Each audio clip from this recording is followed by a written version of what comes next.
Praise the lord, హల్లెలూయా. దేవుని పరిశుద్ధమైన నామానికి స్తుతి కలుగునుగాక. ఆమెన్. ఉదయకాలపు మన్నా అనే ఈ కార్యక్రమాన్ని చూస్తున్న మీ అందరికీ ప్రభువు పేరట ప్రత్యేకమైన వందనాలు తెలియచేస్తూ ఉన్నాను. ఎలా ఉన్నారండి? దేవుని మహా గొప్ప కృపలో మనందరం కూడా క్షేమంగా సజీవంగా ఉండటానికి దేవుడు మనకెంతో సహాయం చేశాడు. అందును బట్టి యేసయ్యకి సమస్త మహిమ కలుగునుగాక. ఆమెన్, హల్లెలూయా. పరిశుద్ధ గ్రంథంలో నుంచి ఒక వాక్య భాగాన్ని మనం ధ్యానం చేసుకుందాం. యోబు గ్రంథం 8వ అధ్యాయం 5-6 వచనాల్ని మనం చదువుకుందాం. నీవు జాగ్రత్తగా దేవుణ్ణి వెదకిన ఎడల, సర్వశక్తుడగు దేవుని బతిమాలుకొనిన ఎడల, నీవు పవిత్రుడవై యథార్థవంతుడవైన ఎడల, నిశ్చయముగా ఆయన నీ యందు శ్రద్ధ నిలిపి నీ నీతికి తగినట్టుగా నీ నివాస స్థలమును వర్ధిల్ల చేయును. దేవునికి స్తోత్రం, హల్లెలూయా. మనం చదువుకున్నటువంటి ఈ వాక్య భాగంలో ఏమని రాయబడి ఉంది అంటే, యోబు స్నేహితుడైన బిల్దదు అనేటటువంటి వ్యక్తి ఈ మాటల్ని తెలియచేస్తూ ఉన్నాడు. ఆయన యోబు మాటలకి ప్రత్యుత్తరం ఇస్తూ ఈ యొక్క 5-6 వచనాల్లోకి వచ్చేసరికి ఏమని చెప్తున్నాడు అంటే, ఒక అమూల్యమైనటువంటి విషయం మనకి ఇక్కడ తెలియచేయబడుతుంది. ఏంటది అంటే, దేవుడు మన నివాస స్థలాన్ని వర్ధిల్ల చేస్తాడు అని. దేవునికి స్తోత్రం, హల్లెలూయా. దేవుడు మన నివాస స్థలాన్ని వర్ధిల్ల చేస్తాడు అని, మనపైన దేవుడు శ్రద్ధ నిలుపుతాడు అని ఈ వచనాల్లో మనకి కనిపిస్తూ ఉంది.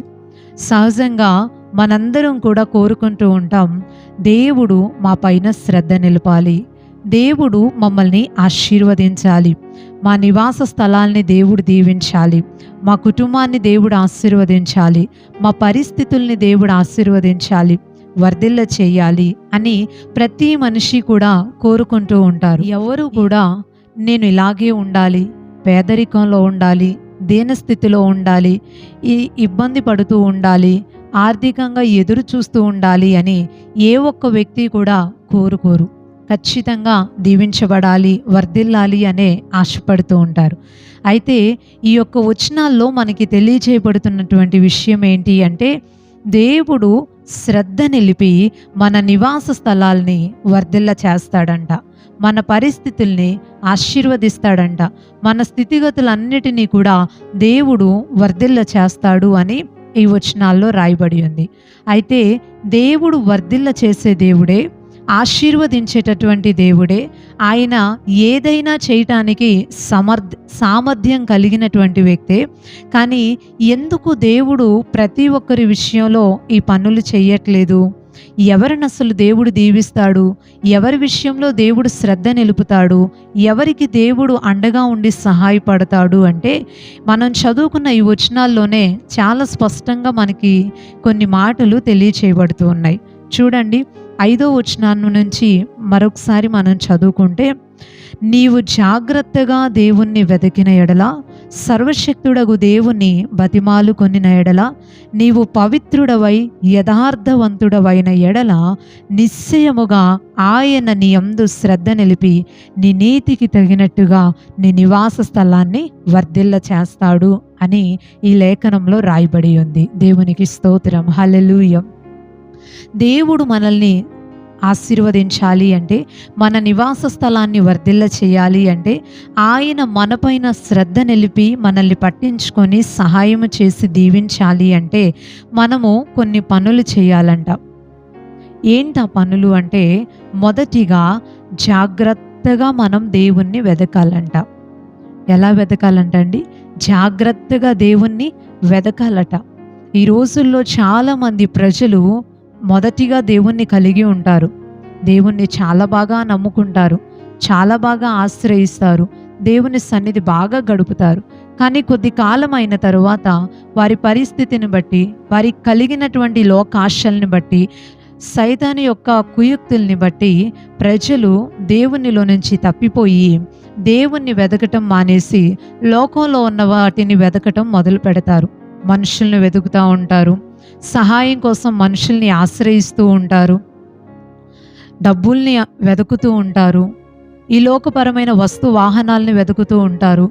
మనకి కనిపిస్తున్నటువంటి లోకపరమైన వాటి మీద ప్రజలు దృష్టి పెట్టి వాటిని వెతుకుతూ దేవుణ్ణి వెతికే విషయంలో వెనకబడిపోతూ ఉంటారు.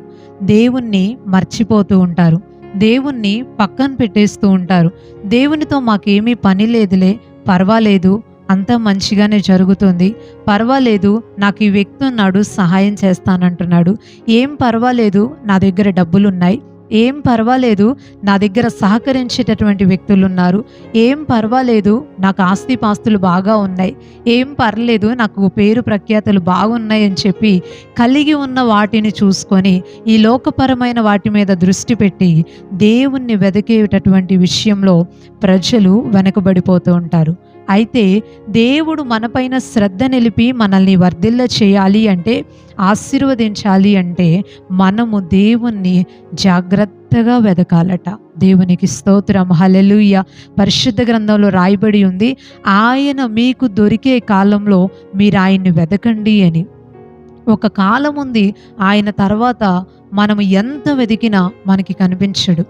మనము ఎంత సహాయం కోరినా ఆయన మన ప్రార్థన వినడు. మనము ఎంత గోచాడుకున్నా ఆయన మన ప్రార్థనకి జవాబు ఇవ్వడు. మనం ఎంత అడుగుతూ దేవా నీవే నీవే అంటూ మనం ఆయన వెంట తిరిగినా సరే ఆయన మనకి సహాయం చేయడు. ఎందుకంటే ఆయన ఇచ్చిన అవకాశాలన్నీ కూడా పూర్తయిపోయాయి. ఆయన అవకాశాన్ని మనం సద్వినియోగం చేసుకోలేకపోయాం. ఆయన కనికరాన్ని మనం ఉపయోగించుకోలేకపోయాం. ఆయన వాత్సల్యాల్ని మనం పొందుకోలేకపోతాం. అలాంటి పరిస్థితి మనకి రాకముందే దేవుడు అవకాశాలు ఇస్తూ ఉన్నప్పుడే, దేవుడు మనకి ఛాన్సెస్ ఇస్తూ ఉన్నప్పుడే మనము దేవుణ్ణి జాగ్రత్తగా వెదకి ఆ విలువైనటువంటి అమూల్యమైనటువంటి దేవుణ్ణి మన జీవితంలో మనం కలిగి ఉండాలి. దేవునికి స్తోత్రం, హల్లెలూయా. ఈరోజు మనిషి ఇంకొక మనిషిని, డబ్బుని, ఆస్తిపాస్తుల్ని, లోకపరమైన వాటిని ఎందుకు వెతుకుతున్నాడు అంటే వాటిని దేవుని కంటే ఘనంగా ఎంచుతున్నాడు కాబట్టి, విలువగా భావిస్తున్నాడు కాబట్టి వాటిపైన దృష్టి నిలిపి దేవుణ్ణి పక్కన పడేస్తూ, దేవునికి దూరంగా వెళ్ళిపోతూ, ఆయన్ని మర్చిపోతూ ఉన్నారు. కానీ దేవుడు తనకి ఎవరైతే ఆయన పైన దృష్టి నిలిపి ఆయన్ని వెతుకుతారో వారికి మాత్రమే సహాయం చేస్తాడు, వారిపైనే శ్రద్ధ నిలుపుతాడు, వారినే దీవిస్తాడు అని పరిశుద్ధ గ్రంథం చాలా స్పష్టంగా మనకి తెలియచేస్తుంది. అలాగే రెండవ పని కూడా మనం చేయాలి. ఏంటా పని అంటే సర్వశక్తుడగు దేవుణ్ణి బతిమాలుకోవాలట. దేవుణ్ణి వెతికి ఆయన్ని మనం కనుగొనిన తరువాత, ఆయన్ని మనం కలిగి ఉన్న తరువాత, మన జీవితంలో ఆయన సన్నిధిని మనం అనుభవిస్తూ ఉన్న క్షణాన మనము దేవుని సన్నిధిలో చేయవలసిన మరొక పని ఏంటి అంటే దేవుణ్ణి మనం బతిలాడుకోవాలి. ప్రభువా, మాకు ఈ సహాయం కావాలి, ఈ ఇబ్బందిలో ఉన్నాం, ఈ కష్టంలో ఉన్నాం, మా పరిస్థితి ఇబ్బందిగా మారిపోయింది, దారుణంగా అయిపోయింది, సహాయపడయ్యా అని చెప్పి, దీవించయ్యా అని చెప్పి మనం దేవుణ్ణి బతిమాలుకోవాలి. మనిషిని బతిలాడుకోవటానికైతే ఈరోజు ప్రజలు ఎక్కువ సమయాన్ని పెడతా ఉంటారు. ఎవరి దగ్గర నుంచి సహాయం వస్తుంది అని వెతుకుతారు. మళ్ళీ వెళ్ళి వాళ్ళ దగ్గర కూర్చొని గంటల తరబడి ప్రాధేయపడుతూ ఉంటారు. సహాయం వచ్చిందాకా కూడా ఎన్నిసార్లైనా ఆ ప్లేస్కి వెళ్తారు, ఎన్నిసార్లైనా ఆ వ్యక్తిని బ్రతిలాడుకుంటూ ఉంటారు. ఎందుకంటే ఆ వ్యక్తి ఖచ్చితంగా హెల్ప్ చేస్తాడు అనే ఆలోచనలతో వెళ్తూ ఉంటారు. కానీ పరిశుద్ధ గ్రంథం మనకి తెలియచేస్తూ ఉంది, దేవుడు మనల్ని దీవిస్తాడట, దేవుడు మన పైన శ్రద్ధ నిలిపి పట్టించుకుంటాడంట. అలాంటి దేవుణ్ణి మనం బతిమాలుకోవాలి, దేవునికి మన విషయాల్ని తెలియచేయాలి. నీ సహాయం కావాలయ్యా అని చెప్పి మనం దేవుని సన్నిధిలో దేవుణ్ణి అడగగలిగితే తప్పకుండా దేవుడు మన పైన శ్రద్ధ నిలిపి మనల్ని దీవిస్తాడు. మనిషి దేవుణ్ణి బ్రతిలాడుకునే విషయంలో ఈరోజు వెనకబడిపోతున్నారు. దేవుణ్ణి బతిమాలటం అనేది, దేవుణ్ణి అడగటం అనేది ప్రార్థనా జీవితానికి గుర్తుగా ఉంది. ప్రార్థన ఈరోజు విశ్వాసుల్లో కూడా ప్రార్థన అనేది చాలా కనుమరుగైపోతూ వచ్చింది. ఎన్ని కష్టాలైనా పడుతున్నారు, ఎంత ఇబ్బంది అయినా అనుభవిస్తున్నారు, తట్టుకోలేని బాధలైనా పడుతున్నారు, కానీ ఎంత ఏడుపోయినా మనుషుల దగ్గర ఏడుస్తున్నారు, కానీ సహాయపడతాను, శ్రద్ధ నిలుపుతాను, దీవిస్తాను, నా దగ్గరికి రండి, నాకు ప్రార్థన చేయండి, సహాయం చేస్తాను, మీ ప్రార్థన వింటాను అని చెప్తున్నటువంటి దేవుని దగ్గర కూర్చొని వారి కష్టాన్ని తెలియచెప్పలేకపోతున్నారు, బతిలాడుకోలేకపోతున్నారు. ప్రార్థన జీవితాలు అడుగంటిపోతూ ఉన్నాయి, ప్రార్థన చేయలేకపోతూ ఉన్నాం. కొంచెం బలవంతంగా మోకరించినా సరే మన నోటిలో నుండి ప్రార్థన అనేది రావట్లేదు బయటికి. కళ్ళల్లో నుంచి కన్నీళ్ళు రావట్లేదు. మోకాళ్ళ అనుభవాలు తగ్గిపోయాయి. రోదన చేసే ఆ పరిస్థితులు తగ్గిపోయాయి. ప్రార్థన అనేది చాలామంది విశ్వాసుల్లో కూడా ఈరోజు మనం చూడలేకపోతూ ఉన్నాం. ప్రార్థన చేయకపోతే ప్రభు సహాయం చేయడు. దేవునికి మనం విషయం చెప్పకపోతే, ఆయన మనం బతిమలాడుకోపోతే దేవుడు ఏ రీతిగా మనల్ని ఆశీర్వదించడు. వాక్యం దాటి ఆయన ఏది కూడా చేయడు. ఆయన శక్తి కలిగిన దేవుడే అయినా ఆయన కండిషన్కి మనం లోబడి దానిని చేసినప్పుడే దేవుడు మనకి సహాయం చేస్తాడు. దేవుణ్ణి వెదకాలి, ఆయన్ని మనం బతిమాలుకోవాలి. ఇంకొక మాటగా పవిత్రంగా జీవించాలట. పవిత్రంగా ఉండాలి, పరిశుద్ధంగా ఉండాలి. ఈరోజు చాలామంది దేవుణ్ణి నమ్ముకుంటారు, దేవుణ్ణి వెతుకుతారు, మందిరంలోకి వస్తారు, ప్రార్థనలు చేస్తారు, కానీ పవిత్ర జీవితం అనేది వారికి ఉండదు. పరిశుద్ధతకి వారు ఏమాత్రమూ కూడా లోబడి జీవించలేరు. పరిశుద్ధతని ఏమాత్రమూ కూడా వారి జీవితాలలో కలిగి ఉండలేరు. అలాంటి వారికి దేవుడు దూరంగా ఉంటారు. అలాంటి వారి ప్రార్థన, పాపంలో ఉండి చేసేవారి ప్రార్థన విననని దేవుడు తన లేఖనాల్లో చాలా స్పష్టంగా తెలియచేశారు. దేవుడు పాపుల మనవి ఆలకించడు అని సువార్తల్లో ఉంది. నా హృదయంలో నేను పాపము లక్ష్యం చేసిన ఎడల ప్రభువు నా మనవి వినకపోవును అని కీర్తనల గ్రంథంలో ఉంది. మనకి తెలిసిన మాటలే, కానీ ఈరోజు పవిత్రతని పోగొట్టుకొని పాపంలో జీవిస్తూ మందిరానికి వెళ్తారు, ప్రార్థనలు చేస్తారు. దేవుడు వినడు, సహాయము చేయడు. ఆయన సహాయం చేయాలంటే పవిత్రంగా ఉండాలి. ఇంకొక మాట కూడా రాయబడి ఉంది, యథార్థవంతుడవైన ఎడలా, అంటే యథార్థంగా ఉండాలట. ఈ 4 పనులు చేస్తే దేవుడు మనల్ని దీవిస్తాడు. యథార్థత, మన మాట అవునంటే అవును, కాదంటే కాదు. ఈరోజు ఎంతమంది యథార్థతను విడిచిపెట్టి అబద్ధంగా జీవిస్తూ ఉన్నారో మన కళ్ళ ముందు మనకు కనబడుతూనే ఉంటారు. సంవత్సరాల తరబడి ప్రభువుని నమ్ముకున్నాం, మందిరానికి వెళ్తున్నాం, బాప్తిసం పొందుకున్నాం, పరిచర్య చేస్తున్నాం, వేలకు రూపాయలు కానుకిస్తున్నాం. మేము ఎన్నో సంవత్సరాలుగా దేవుని సన్నిధిలో కన్నీరు పెట్టి, మోకాళ్ళేసి, గగ్గోలు పెట్టి ప్రార్థనలు చేస్తున్నాం అని చెప్పుకొని విశ్వాసులుగా పిలువబడి మందిరానికి వచ్చేటటువంటి వారు కూడా ఈ రోజుల్లో అబద్ధాలతో జీవించేటటువంటి వారు చాలామంది మన కళ్ళ ముందు కనబడుతున్నారు. యథార్థత లేకుండా ఉండేవాళ్ళు, కవరింగ్స్ చేసేటటువంటి వాళ్ళు, మోసం చేసేవాళ్ళు, మభ్యపెట్టేటటువంటి వాళ్ళు ఎంతమంది మనకు కనిపిస్తున్నారండి. దేవుడు ఏ రీతిలో కూడా వారికి సహాయం అనేది చేయడు, వారిని ఆశీర్వదించడు. ఈరోజు దేవుని మాటలు వింటున్న ప్రియ సహోదరి సహోదరుడా, దేవుడు నిన్ను దీవించాలి అంటే, ఆశీర్వదించాలి అంటే, నీ పైన శ్రద్ధ నిలిపి మీ నివాస స్థలాల్ని దేవుడు వర్ధిల్ల చేయాలి అంటే, మీ స్థితిగతుల విషయంలో దేవుడు పూచీ తీసుకొని పట్టించుకొని సహాయపడుతూ ఆశీర్వదించి అనేకులకు దీవెనకరంగా మనల్ని మార్చాలి అంటే మనం చేయవలసిన పని ఏంటి అంటే పవిత్రంగా ఉండాలి, దేవుణ్ణి వెదకాలి, ప్రార్థన చేసుకోవాలి, పరిశుద్ధంగా జీవించాలి, యథార్థంగా ఉండాలి. ఒక్క మాటలో చెప్పాలి అంటే దేవుణ్ణి కలిగి మనం పరిశుద్ధంగా ఉన్నట్లయితే తప్పకుండా దేవుడు మన పైన శ్రద్ధ నిలుపుతాడు, మనల్ని దీవిస్తాడు, వర్ధిల్ల చేస్తాడు. యోబు, ఆయన గురించే కదండి ఇక్కడ రాయబడి ఉన్నటువంటి మాటలు. యోబు జీవితాన్ని మనం తీసుకుంటే దేవుడు ఎంతో దీవించాడు, ఆశీర్వదించాడు. అతను ఉన్నటువంటి ఊజు దేశంలోనే యోబుకు మించిన ఆస్తిపరుడు లేనంతగా అతని ఆశీర్వదించాడు. తర్వాత శ్రమలను అనుమతించాడు పరీక్ష కోసం. తర్వాత దేవుడు చిన్న చిన్నవి సరిచేశాడు. ఆ సరిచేయబడిన విధానాన్ని బట్టి దేవుడు యోబుని 2 ఆశీర్వదించినట్లుగా 42వ అధ్యాయంలో మనకి చాలా స్పష్టంగా కనిపిస్తూ ఉంటుంది. యోబే మనకి మంచి ఉదాహరణ. దేవుడు మనల్ని కూడా అలా ఆశీర్వదించాలి అంటే, శ్రద్ధ నిలిపి పట్టించుకొని సహాయపడాలి అంటే మనం కూడా పరిశుద్ధంగా ఉండాలి, ప్రభువుని కలిగి ఉండాలి.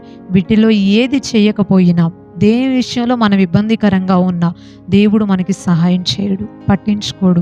ఆయన మనల్ని దీవించడు. మన విషయంలో దేవుడు పూచి తీసుకోడు. దేవుడు మనకి సహాయం చేయాలనుకుంటున్నాడు, ఆశీర్వదించాలి అనుకుంటున్నాడు. ఎందుకు పరిశుద్ధంగా ఉండకూడదు? ప్రభువుని కలిగి ఎందుకు ఉండకూడదు? ఒకసారి ఆలోచించండి, సరి చేసుకోండి, దైవ దీవెన్ని పొందుకోండి. దేవుడి కొద్ది మాటలు దీవించునుగాక. ఆమెన్. ఒక చిన్న ప్రార్థన మనం చేసుకుందాం. పరిశుద్ధుడు అయిన తండ్రి, ప్రేమ కలిగిన ప్రభువా, ఈ ఉదయకాలాన్ని బట్టి మిమ్మల్ని స్తుతిస్తున్నాం. నీ లేఖనాల్లో నుంచి మీరు తెలియపరిచిన విషయాన్ని బట్టి మిమ్మల్ని స్తుతిస్తున్నామయ్యా. మీరు మా పైన శ్రద్ధ నిలిపి మమ్మల్ని ఆశీర్వదించాలి అంటే మా నివాస స్థలాల్ని, మా పరిస్థితుల్ని, మా స్థితిగతుల్ని మీరు దీవించాలి, వర్ధిల్ల చేయాలి అంటే మా జీవితంలో మిమ్మల్ని వెదకాలి అని, మిమ్మల్ని బతిమాలుకోవాలి అని, పరిశుద్ధమైన జీవితాన్ని, యథార్థమైన హృదయాన్ని మేము కలిగి ఉండాలి అని మీ సన్నిధిలో నుంచి, మీ యొక్క వాక్యంలో నుంచి మేము తెలుసుకొని నేర్చుకున్న విషయాన్ని బట్టి మిమ్మల్ని స్తుతిస్తున్నాం ప్రభువా. ఈ లేఖనంలో ఉన్నటువంటి ప్రతి మాటను మా జీవితంలో మీరు నెరవేర్చండి. మేమందరము కూడా మిమ్మల్ని కలిగి ఉండి పరిశుద్ధమైన జీవితం కలిగి ముందుకి కొనసాగే వారిగా ఉండటానికి సహాయపడండి. ఈ యొక్క ఉదయకాలపు దీవెనలతో ప్రతి ఒక్కరిని దీవించి ఈ రీతిగా ఉంటామయ్యా, మమ్మల్ని పట్టించుకొని సహాయపడి దీవించమని కోరుతున్న ప్రతి ఒక్కరిని ప్రత్యేకమైన రీతిలో ఆశీర్వదించమని కోరుతూ ఉన్నాం. ఈ ఉదయకాలపు దీవెనలతో దీవించండి. వారి యొక్క పనుల్లో మీరు తోడుగా ఉండండి. ప్రయాణాల్లో క్షేమం దయచేయండి. నీ సన్నిధిని ప్రతి ఒక్కరికి తోడుగా ఉంచండి ప్రభువా. స్కూల్స్కి, కాలేజెస్కి వెళ్తున్న ప్రతి ఒక్కరికి నీ సహాయాన్ని అనుగ్రహించండి. మా యొక్క ప్రజలందరినీ దీవించి ఏ కీడు, ప్రమాదాలు, విపత్తులు వారికి అంటకుండా, ఎవరి ప్రాణాలకి ఇబ్బందులు లేకుండా ప్రతి ఒక్కరికి మీరు తోడుండి ప్రతి విషయంలో సహాయం చేయమని వేడుకుంటూ నజరేయుడును శక్తి కలిగిన యేసుక్రీస్తు వారి శ్రేష్టమైన నామంలో ఈ ప్రార్థన అడిగి వేడుకుంటున్నాం పరమ తండ్రి. Amen, amen.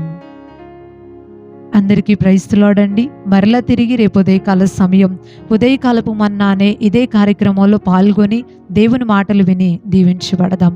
అప్పుడు వరకు దేవుని యొక్క మహా గొప్ప కృప మనందరికీ తోడై ఉండి నడిపించునుగాక. ఆమెన్. Praise the lord.